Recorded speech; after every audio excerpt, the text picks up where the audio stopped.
Di doktrin keagamaan kita tuh ada halal dan thoyyib ya, Ya. ceritanya. Cabai itu halal, Hmm. tapi kalau kebanyakan, maka dia tidak maslahat.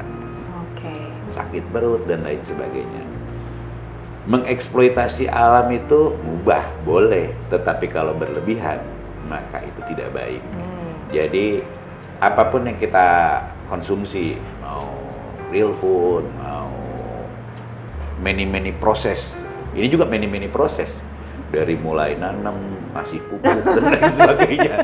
Proses Yang paling alamiah. penting itu satu hal aja, manusia jangan pernah serakah. Greedy itu adalah penyakit yang paling membahayakan di dalam kehidupan ini. Ya, termasuk pengelolaan alam ya. Maka ekoteologi hadir untuk memerangi keserakahan.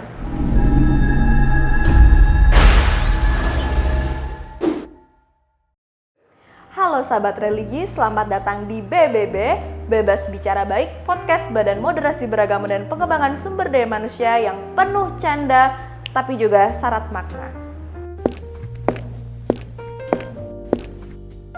Assalamualaikum Waalaikumsalam, selamat warahmatullahi datang wabarakatuh. Bapak. Silahkan Pak, silahkan duduk. Di episode pertama ini, kita kedatangan tamu super spesial.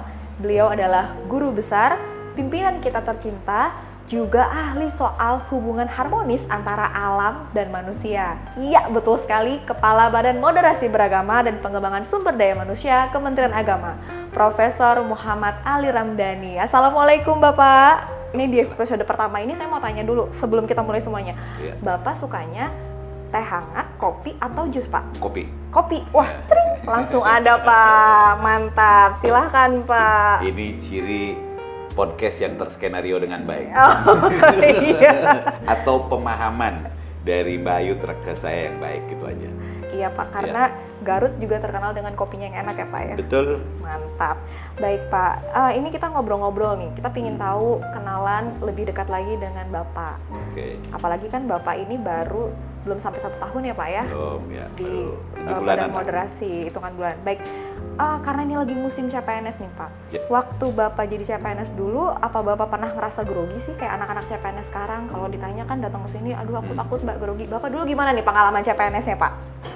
Jadi saya ingin mengawali dengan sebuah pemaknaan terhadap perilaku ya. Perilaku itu adalah sebuah aktivitas, sebuah respon, sebuah tindakan atas stimulus yang terjadi pada orang maupun lingkungan sekitarnya.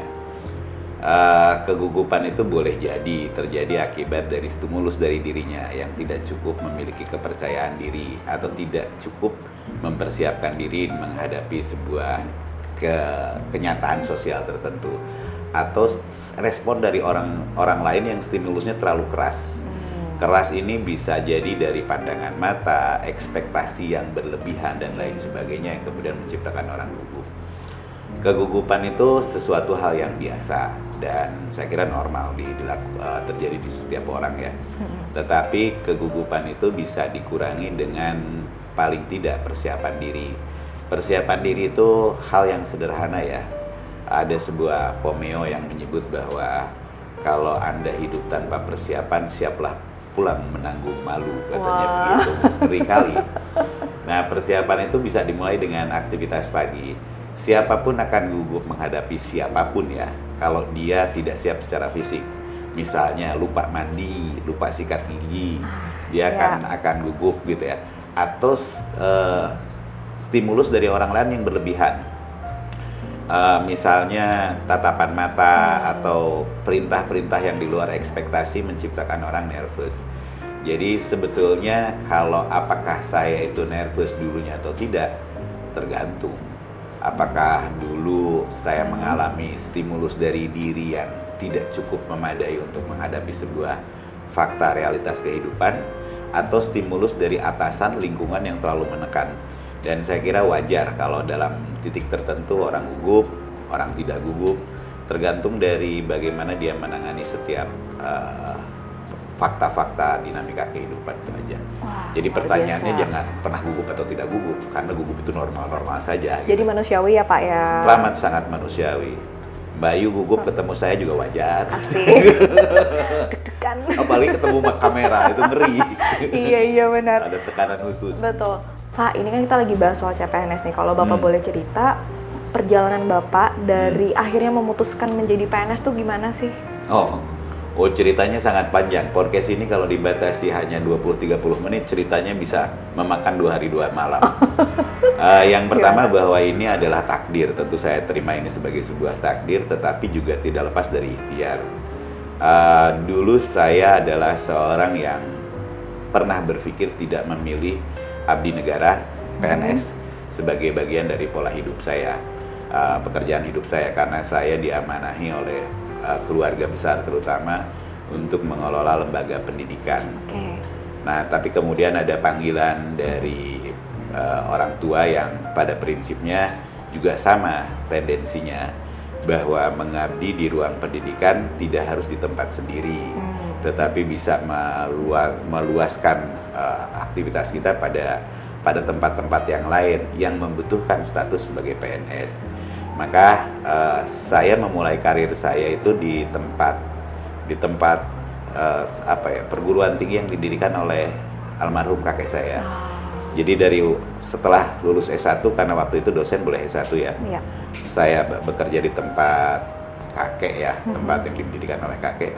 Dan kemudian ada panggilan bahwa kakek pun pernah bikin perguruan tinggi keagamaan Islam, dan keluarga meminta saat itu untuk cobalah untuk membuka diri, mengambil wilayah pengabdian yang lebih luas.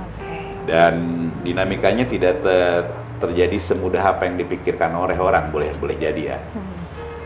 Saya untuk lamar CPNS itu 2 kali. Yang keduanya baru lulus. Yang pertama gagal, entah kenapa ya gagal. Yang namanya gagal ya berarti belum siap gitu. Betul, aja ya. Tidak siap dan belum takdir. Yang kedua baru masuk. Jadi prinsipnya adalah panggilan dari Sang Holik melalui wasilah perintah dari orang tua saya gitu aja. Oke, tadi Bapak sempat menyebut gagal, bahwa ternyata menjadi seorang pejabat sekalipun pernah mengalami kegagalan di awal ya Pak ya? Gagal itu kan bagian dari hidup. Pemaknaan gagal itu ujian ya. Jadi kalau ada sesuatu hal yang tidak nyaman buat diri kita, saya tidak pernah menganggapnya ini sekedar musibah atau apalagi laknatullah, naudzubillah, summa naudzubillah. Saya selalu memahami ini sebagai sebuah ujian. Ujian itu sederhana. Kalau kita misalnya dari Madrasah Ibtidaiyah ya, kelas 6 itu mengalami ujian. Kalau Anda tidak lulus, maka posisi Anda tetap di situ. Tetapi kalau lulus, dia akan memasuki sebuah wilayah yang lebih bermartabat lah dalam tanda petik. Jadi kalau orang menghadapi sebuah ujian ketika dia gagal, jangan berpikir bahwa dunia runtuh. Karena sebetulnya posisi Anda tetap di situ gitu aja. Jadi tidak pernah terpuruk, kecuali kalau Anda lulus, maka setiap hidup itu harus dipandang sebagai ujian dan ujian. Ketika ujian Anda lolos, Anda naik, kalau tidak juga nggak apa-apa, atau posisi Anda tetap di situ. Jadi pemaknaan kita terhadap gagal itu juga menjadi penting ya. Saya tidak menganggap gagal ya. Sama halnya begini deh.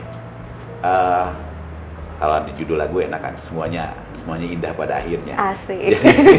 Jadi begini, kadang-kadang memang skenario Sang Holik itu luar biasa.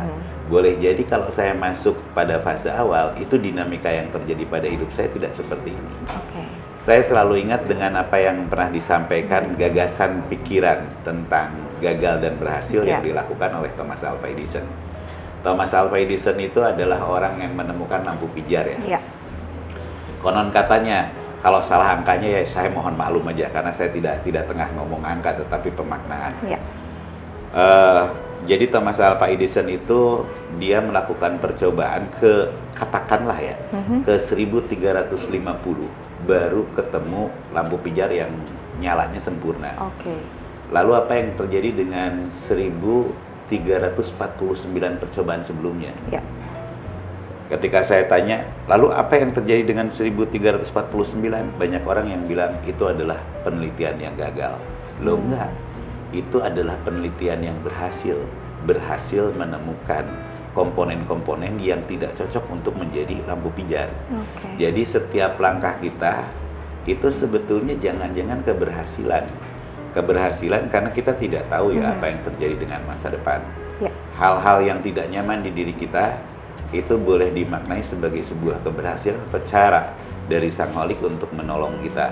Jadi menikmati setiap hidup, setiap tarikan nafas kita, setiap helaan nafas kita, setiap degup jantung kita, itu ada yang mengawasi dan menjalankan sesuai dengan skenario doa kita. Jadi hidup itu mesti nyaman lah, senyaman-nyamannya gitu aja. Jangan pernah bilang gagal kalau misalnya sesuatu hal yang tidak nyaman. Kita improve, kita evaluasi diri kita, apa yang kurang dari diri kita, perbaiki dan menunggu takdir, itu aja. Jadi sebenarnya kegagalan itu adalah setengah perjalanan menuju keberhasilan gitu ya, Prof? Bukan setengah, bagian dari perjalanan keberhasilan. Jadi kegagalan itu adalah bagian dari perjalanan menuju keberhasilan. Karena titik berhasil juga kita nggak tahu ya di mana ya. Cuman jangan menyerah aja. Banyak orang yang menyerah karena dia tidak tahu ujungnya di mana keberhasilan. Ada orang yang tinggal selangkah lagi menuju keberhasilan karena dia give up, maka semuanya hancur. Tetap semangat dan melangkahkan jalan sepanjang itu keyakinan dan dalam koridor kebaikan. Wah, itu luar biasa sekali, karena banyak orang yang ketika dia sekali mengalami kegagalan, lantas dia memutuskan untuk berhenti. Padahal jangan dulu ya. Bahkan pindah haluan. Oh iya. Pindah haluan dengan cara-cara yang tidak baik ya. Meyakini sesuatu hal adalah bagian dari ilmu yang perlu diajarkan dari kita bersama ya. Yakinlah terhadap Tuhan, yakinlah terhadap takdir kita yang selalu baik, bahwa kemudian di dalamnya ada ujian. Jangankan kita manusia biasa, setingkat Rasul saja itu banyak ujian. Betul. Dan itu menunjukkan kapasitas seseorang. Oke, ini kan di luar sana mungkin banyak juga teman-teman yang sudah mencoba untuk tes CPNS tapi gagal gitu. Itu bukan gagal. Jangan-jangan jadi PNS tidak tepat untuk jalur hidupnya. Dia bisa mengambil jalur yang lain yang lebih bermakna dan bermanfaat buat dirinya, buat lingkungannya, dan buat masyarakat sekitarnya. Jadi kalaulah sudah mencoba melakukan ujian 1, 2, 3 sampai dengan umur tertentu, katakanlah pembatasnya 35 tahun. Jangan-jangan bukan hidupnya baik di sana. Terlalu banyak kejadian-kejadian di ruang-ruang peradaban ini. Saya sebut tadi Thomas Alva Edison misalnya. Dia itu DO di kelas 5 SD loh. Karena dia dianggap gagal tidak mampu menangkap berbagai materi di tingkat SD. Tetapi fakta yang kita peroleh sekarang, dia penemu banyak hal dan menentukan peradaban manusia tidak sekedar di lingkungannya tetapi all in the world. Ya, keren. Nah, ini kan Bapak dari tadi sebutin Thomas Alva Edison gitu. Mungkin ada tokoh yang menjadi idola atau panduan Bapak dalam kehidupan? Ya tentu kalau ngomong itu ya hanya satu, baginda Rasulullah SAW, dengan berbagai perilaku, dengan berbagai cara berpikir, termasuk bagaimana dia menyapa alam, menyapa manusia, dan dia bersatu bersama Tuhan untuk menyampaikan dakwah agar kemudian dia hadir dan lahir membawa rahmat pada seluruh alam. Nah, ini kan udah sebut soal alam nih, apalagi kita nih Kementerian Agama saat ini sedang mengedepankan atau memprioritaskan ekoteologi. Nah, ini sebenarnya ekoteologi itu kayak bahasa yang ngawang-ngawang ya. Mungkin kalau di grup keluarga tuh ini jenis makanan atau jenis tumbuhan apa gitu. Sebenarnya ekoteologi kalau dikaji dari sisi yang lebih membumi itu apa sih, Pak? Jadi ekoteologi itu kalau sependek pemahaman saya ya, ekoteologi itu adalah sebuah respon atas kegelisahan kita bersama, di mana perubahan iklim terjadi begitu cepat. Hari ini dari 20 tahun yang lalu telah terjadi peningkatan 1,2 derajat Celcius, dan akan terjadi guncangan hebat di dunia ini ketika 1,5 derajat Celcius. Dan kemudian kita melihat jumlah musibah teramat sangat besar. Dulu saya masih ingat waktu SD, saya sempat belajar musim hujan itu diawali dengan berber. September, Oktober, November, Desember. Berhentinya itu bulan Maret. Ret berhenti gitu ya. April itu pruril, mulai muncul kembang-kembang dan bunga-bunga. Tetapi hari ini serba cepat berubah dan membawa dampak yang sungguh sangat mengkhawatirkan ya, mencekam. Dan ini diduga akibat dari perilaku manusia yang tidak proporsional, tidak adil terhadap alam. Jadi kita mengeksploitasi alam terlalu berlebihan sehingga tidak mampu memenuhi kekuatannya untuk kembali merecovery. sampah-sampah plastik, kemudian ya banyak hal yang lain. Dan kata awalnya itu adalah keserakahan. Kalau saya mengutip apa yang disampaikan oleh Mahatma Gandhi, dia pernah menyampaikan satu kalimat yang perlu menjadi perenungan bagi kita bersama. Sesungguhnya dunia ini mampu memenuhi kebutuhan seluruh makhluk yang hidup di atasnya ya. Tetapi tidak akan pernah mampu memenuhi keinginan satu orang yang serakah. Satu orang yang serakah. Dan serakah ini adalah perilaku yang muncul dari behavior from heart ya. Maka untuk menata kelola hati itu perlu sebuah aturan yang di atas hati, yaitu yang kemudian kita ketemu dengan agama. Agama menata dan mengatur sedemikian rupa agar kemudian perilaku manusia tidak boleh serakah, dan hanya satu yang bisa menggerakkan menggerakkan manusia, yaitu agama. Betul. Dan ya ekoteologi pada dasarnya adalah penata kelolaan lingkungan yang berbasis pada nilai-nilai agama yang di dalamnya memuat tentang bagaimana kita memperlakukan alam dengan penuh cinta dan kasih, agar kemudian sustainability atau keberlanjutan dari alam ini menyertai kehidupan kita dapat berjalan dengan baik-baik saja. Betul, karena kalau misalnya kita mengeksploitasi alam yang terlalu berlebihan, alam akan menyembuhkan dirinya sendiri, yang akan rugi juga manusia. Iya, betul. Jadi begini, untuk memudahkan tentang makna penting dari lingkungan itu, kita bisa mulai dari diri kita ya. Iya. Satu nasihat dari guru-guru kita, cintailah dirimu, adillah terhadap badanmu, sebab badanmu adalah satu-satunya tempat engkau menitipkan hidup. Badanmu ini adalah satu-satunya tempat engkau menyimpan kebahagiaanmu, dan badan ini satu-satunya tempat agar kita bisa melakukan proses spiritual beribadah. Kalau badan kita rusak, maka hidup kita jadi rusak. Kalau badan kita tidak stabil, maka kebahagiaan kita pun terganggu. Hal yang sama ketika badan kita kacau, maka boleh jadi proses ibadah kita pun akan tidak berada pada titik yang optimal. Dan oleh karenanya, maka jagalah badan ini. Hal yang sama dengan alam. Alam ini satu-satunya tempat kita menitipkan hidup, menitipkan kebahagiaan, dan merupakan tempat bagi kita untuk menjalankan ibadah. Kalau dia hancur, maka hancurlah kehidupan manusia. Jadi sayangi alam, karena alam satu-satunya tempat kita menitipkan hidup, bahagia, dan proses ibadah kita. Jadi sebetulnya manusia dengan alam adalah makhluk ciptaan yang merupakan satu kesatuan dan harmoni. Harus harmoni, saling menyayangi. Alam sudah menyayangi kita dengan memenuhi kebutuhan kita.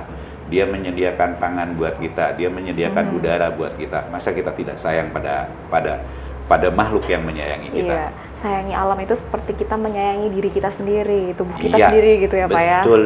Silakan sambil diminum, Pak.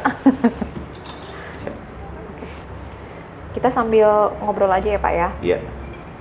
Nah, ini biasanya kalau Bapak lagi suntuk atau sumpek gitu, Bapak sukanya ngapain sih, Pak? Ya ngelamun. rekreasi saya itu orang yang, saya ini menyukai alam, penyuka alam ya, penyuka alam, dan saya menyukai setiap benda yang unik di alam ini. Menatap langit, naik gunung, menikmati pantai, itu adalah bagian dari untuk rehat sesaat dari rutinitas itu. Berarti kalau istilah anak zaman now, Gen Z itu grounding ya, Pak ya? Grounding. Jadi kayak ada penelitian juga bahwa ternyata ketika kita meletakkan kaki kita langsung ke tanah, itu energi-energi baik, ion-ion baik tuh langsung diserap oleh tubuh dan jadi bagian dari penyembuhan. Wah, berarti itu kalau luar begitu, biasa banget. Kalau begitu saya mulai hari ini punya kebiasaan untuk tidak pakai alas kaki. Agar grounding itu ya. Iya. Nah, Bapak lebih pilih pantai atau gunung, Pak? Gunung. Kenapa tuh, Pak? Ya, gunung itu adalah tempat ketika kita bisa melihat cakrawala secara sempurna. Jadi di sana juga bisa melihat keterbatasan. Kalau di pantai itu hanya melihat keterbatasan dan kekecilan kita. Tetapi kalau di gunung itu kita bisa melihat banyak hal. Secara prinsip hidup saya memang kadang-kadang saya itu pengen punya pandangan seperti helikopter view ya, memandang dari atas. Karena kalau di pantai itu dengan keterbatasan daratan ya kita hanya bisa melihat secara horizontal, tidak vertikal. Lebih enak lah kalau di gunung. Dan hawanya umumnya lebih sejuk gitu aja. Oh, gunung mana yang jadi favorit Bapak? Untuk sementara ini Papandayan karena wilayahnya di Garut itu aja. Terus selain Papandayan ada gunung yang pernah Bapak daki nggak? Ada sih, saya lupa masa-masa muda tentu saya sering jalan ke kiri ke kanan ya. Kenapa Papandayan? Karena Papandayan itu ya pertama dekat rumah ya. Kemudian di sana itu ada ruang rehat yang menurut saya komprehensif ya. Dari mulai hutan mati, ada kawahnya, ada air panasnya. Ya, dan pemandangannya juga luar biasa. Bagus banget sih Pak Papandayan. Keren. Saya juga harus pernah bermain. Januari ke situ. Oh ya. Naik dikit ketemu Edelweiss. Di saat cinta bersemai secara abadi. Betul banget, itu bunga abadi pula. Nah ini kalau misalnya lagi rapat, Bapak lebih suka rapatnya online atau tatap muka langsung? Tatap muka, karena human touch. Human touch. Orang itu bisa baca loh dari gerak mukanya. Kalau izin ya, kalau pakai online kan tidak semuanya bisa kelihatan. Kadang-kadang saya sendiri kalau lagi online baju atas boleh rapi tapi pakai celana pendek gitu. Lebih siap lah prinsipnya dan sentuhan kemanusiaannya lain. Walaupun saya juga tidak keberatan dengan online-nya. Oke. Kalau misalnya ada kebiasaan yang bisa Bapak ceritain nih ke sahabat religi, kebiasaan apa sih yang kita nggak tahu nih tapi ternyata itu kebiasaan unik Bapak? Nggak perlu tahu. Nggak perlu tahu. Kebiasaan unik saya apa ya? Iya nggak ada sih, biasa-biasa aja, orang biasa. Just ordinary people. Saya hanya manusia biasa. Ya kalau ada orang yang mandang unik, ya karena perspektif dia aja unik gitu ya. Ya kalau buat saya sih semuanya biasa. Semuanya berjalan seperti manusia pada umumnya. Oke, berarti kebiasaan uniknya tadi natap langit bisa jadi kebiasaan unik loh Pak? Iya tergantung.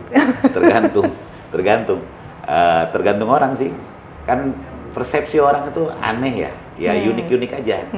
Ada kadang-kadang menyebut bahwa ini alam lagi marah, sementara orang lain bilang alam lagi bersahabat. Sama halnya dengan hujan itu buat beberapa komunitas anugerah, beberapa komunitas itu adalah kendala di dalam hidup. Ya. Perspektif ya Pak ya? Ya perspektif, jadi unik apa enggak, saya nggak tahu, karena saya mengalami keseharian, jadi saya tidak merasa unik. Oke, ini karena kebetulan sekarang di belakang Bapak ada teman-teman CPNS juga. Halo. Nih, mumpung ada pimpinan kita tercinta nih, ada yang mau kalian tanyakan langsung nggak ke Bapak? Saya mau nanya, saya Gustian Bapak, CPNS baru. Gimana, Mas Gus? Saya sebagai CPNS ingin bertanya Pak, kalau Pak, 3 hal untuk saya sebagai bekal saya juga Pak, sebagai CPNS itu apa saja yang bisa membuat kami maju dan sukses ke depannya Pak? Yang pertama kerja cerdas, kerja keras, dan kerja tuntas itu aja. Kalau 3 kata ya. Kalau boleh ditambah 4, doa orang tuamu. Itu pasti. Iya. Kerja cerdas, memandang sesuatu hal secara komprehensif, tidak boleh parsial. Kemudian kerja keras, bahwa apa yang tengah kita lakukan tentu perlu effort yang tinggi ya. Menggali berbagai perspektif, kemudian mencurahkan sepenuh hati dan sepenuh jiwa dengan ekstra tenaga, dan yang terakhir jangan lupa tuntas. Jadi kita punya kerangka tidak sekedar bekerja semangat di awal atau di tengah kemudian di akhir melempem ya. Tetap semangat dari awal, itu aja sih. Sampai tuntas itu. Wajib tuntas, wajib. Ada lagi? Mungkin Mbaknya mau ada dari saya pertanyaannya. Namanya dulu dong, Mbak. Pak, perkenalkan nama saya Kiki. Kiki, oke Kiki, iya. Saya Kiki, saya ingin bertanya sekiranya pesan apa yang ingin Bapak ingin Bapak sampaikan kepada kami para CPNS yang sekiranya bakal kami pegang dan ingat terus sampai kita pensiun nanti. Saya selalu ingat dengan apa yang disampaikan oleh Sayyidina Ali Karamahullah wajah. Kalau Kiki Muslim kelihatan dari pakaiannya ya. Beliau bilang bahwa rekreasi terindah adalah bekerja. Jadi rekreasi terindah adalah bekerja. Kerja ini adalah rekreasimu, gitu aja. Jadi ketika datang ke kantor kita, di rumah sudah dibayangkan akan ketemu dengan pekerjaan-pekerjaan yang menyenangkan. Ketika kita libur hari Sabtu, hari Minggu, pas baru ketemu Sabtu sudah kangen, pengen rekreasi kembali.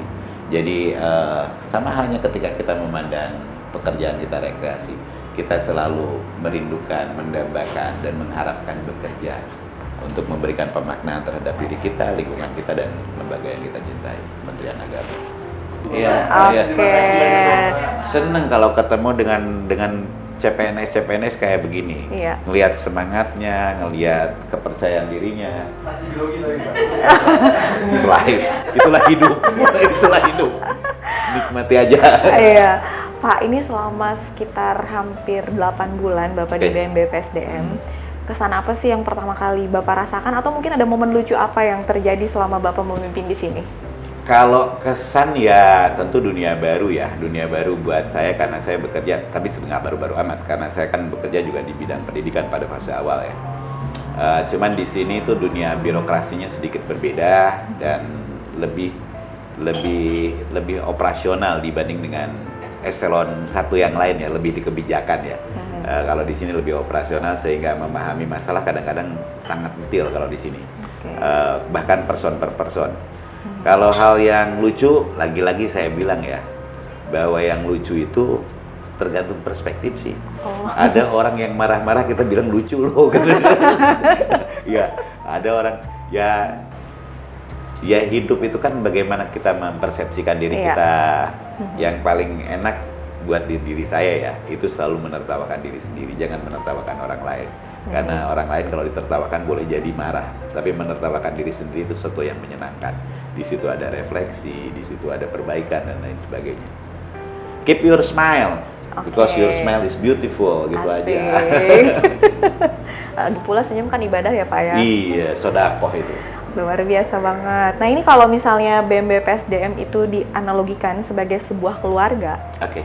Bapak ini posisinya sebagai apa sih? Anggota keluarga. Bukan mungkin sebagai kepala keluarga, ayah, atau chef yang menyediakan makanan untuk keluarganya? Saya itu nyebut ayah repot, karena kewajiban ayah adalah mendidik dan mengongkosi hidupan. Sebagai kakak, ya sebagai apa ya? Sebagai anggota organisasi yang kebetulan saya dipercaya menahkodai gitu aja. Mungkin lebih tepat nahkoda, kalau di keluarga, nahkoda itu ya kurang lebih ayah ya. Tetapi dari sisi perspektif ilmu, pengetahuan, pengalaman, tentu saya adalah orang yang harus belajar banyak hal. Tetapi memang kalau dari sisi struktur, ya saya ayah gitu. Tapi saya juga ingin ayah juga sekaligus ibu ya. Karena ayah terlalu maskulin. Sementara di dalam dunia pekerjaan juga kita harus menebar kasih, sayang, perhatian. Itu biasanya dimiliki oleh seorang ibu. Tepatnya mungkin bukan ayah, bukan ibu, tetapi orang tua gitu. Baik, berarti nggak apa-apa ya jadi single parent ya Pak? Ada di rumah aman. Di sini. Baik Pak, tadi kita juga sempat bahas ekoteologi nih. Kalau misalnya sekarang yang sedang kita jalani, kenapa sih PNS juga harus paham soal ekoteologi? Kan ini sebenarnya lebih ke umum ya, tapi lebih spesifiknya lagi PNS utamanya Kementerian Agama. Kenapa sih gitu harus paham soal itu? Ya tadi bahwa dunia ini adalah penyangga dari kehidupan kita, kemasyarakatan kita, bahkan kehidupan religi kita. Saya tidak bisa membayangkan kalau dunia ini kacau, musibah di sana-sini. Bagaimana kemudian kita bisa melaksanakan mandat kita sebagai khalifah fil ard, kalau kemudian ardnya itu rusak gitu aja. Jadi wajib itu tidak sekedar ASN atau PNS di Kementerian Agama. Ini wajib menjadi kesadaran kita bersama. Jangan sampai kiamat dipercepat dengan kelakuan kita gitu. Itu dia. Apalagi katanya dengar-dengar burun sekarang sudah mulai menghijau. Iya. Karena hujan terus, begitu Pak? Iya, di satu sisi anugerah, tapi di sisi lain perubahan iklim ini juga dahsyat ya. Iya. Ya, pokoknya apik-apik lah, jaga alam kita. Oke, izin Pak, ini Oke. ada cemilannya makasih. juga, boleh sambil dicemil. Ini juga cocok buat saya, rebusan. Bagi orang yang selalu berkeinginan untuk menjaga dirinya. Tidak terlalu banyak karbo. Iya, Oke. ini karbo tapi dia tetap ada seratnya. Ada seratnya alami. dan mengenyangkan. Iya, luar biasa memang. Sekarang juga sudah mulai banyak yang kembali ke real food sih Pak. Apa itu real food? Real food ini. Oh, Kalau yang lain kan UPF, ultra processed food. Jadi Oh. makanan kemasan. Nah, Iya. itu ternyata balik lagi ke real food itu seperti mengembalikan fitrahnya manusia. oke. Karena memang seharusnya makannya begini kan, Pak? Prinsipnya itu jangan serakah gitu aja. Jadi gini, ini cerita ya. Di doktrin keagamaan kita tuh ada halal dan toyib ya Ya. ceritanya. Cabai itu halal, Hmm. tapi kalau kebanyakan maka dia tidak maslahat. Oke. Sakit perut dan lain sebagainya. Mengeksploitasi alam itu mubah, boleh, tetapi kalau berlebihan maka itu tidak baik. Jadi apapun yang kita konsumsi, mau real food, mau many proses, ini juga many proses. Dari mulai nanam, nasi pupuk dan lain sebagainya. Proses Yang paling alamiah. penting itu satu hal aja, manusia jangan pernah serakah. Greedy itu adalah penyakit yang paling membahayakan di dalam kehidupan ini. Ya, termasuk pengelolaan alam ya. Maka ekoteologi hadir untuk memerangi keserakahan. Oke, baik Pak. Ini kalau seandainya Bumi bisa ngomong, kira-kira dia bakalan ngomong selamat pagi dengan ceria atau tolong aku sekarang? Ini pertanyaan yang sebetulnya secara filosofis saya bisa jawab dengan hidup itu hope dan roja ya. Antara harapan dan ketakutan gitu, biasa aja itu. Kalau di dalam suasana apapun kita ingin menyebar rahmah, maka dunia akan bilang selamat pagi. Tetapi setelah selamat pagi, tolong perhatikan aku, tolong aku. Jadi dua-duanya akan menyapa karena pada prinsipnya alam menyayangi kita. Tetapi pada dimensi lain dia juga butuh kasih sayang kita. Jadi selamat pagi tetap dibangun, tetap dinyatakan boleh jadi ya. Dan kemudian help me. Ya, jadi dua-duanya akan dia sebut. Karena setiap bangun pagi kita selalu melihat alam begitu menyapa begitu ramah. Iya. Tetapi ketika kita jalan dikit, nah udah mulai Polusi. Polusi dan lain di mana-mana. sebagainya, ya. Betul. ya. Saya ini orangnya sukanya jawabnya tuh baina-baina, tidak pernah saklek. Ini atau ini, kecuali harus milih kopi atau teh kopi. Oh, baik. Pak, dari tadi kan kita sudah berbicara banyak nih tentang CPNS, kemudian juga tentang peran BMBPSDM, juga sampai ke ekoteologi. Ini pesan apa sih yang ingin Bapak sampaikan ke sahabat religi di rumah? Jadilah makhluk yang sempurna sesempurna-sempurnanya makhluk. Dia yang memahami bahwa fungsi di dalam kehidupan ini, di samping dia memenuhi kebutuhannya, ada kebutuhan yang lebih niscaya, lebih sejati, yaitu bagaimana dia mewujudkan dirinya sebagai hamba yang baik gitu aja. Itu. Terima kasih banyak Bapak sudah mampir dan ngobrol di sini. Hari ini kita belajar banyak banget nih soal CPNS, soal BMBPSDM, juga soal ekoteologi. Saya Ayu pamit undur diri dan ingat, bumi bukanlah warisan dari nenek moyang, tetapi adalah titipan yang perlu kita jaga untuk anak cucu kita. Sampai jumpa di episode berikutnya.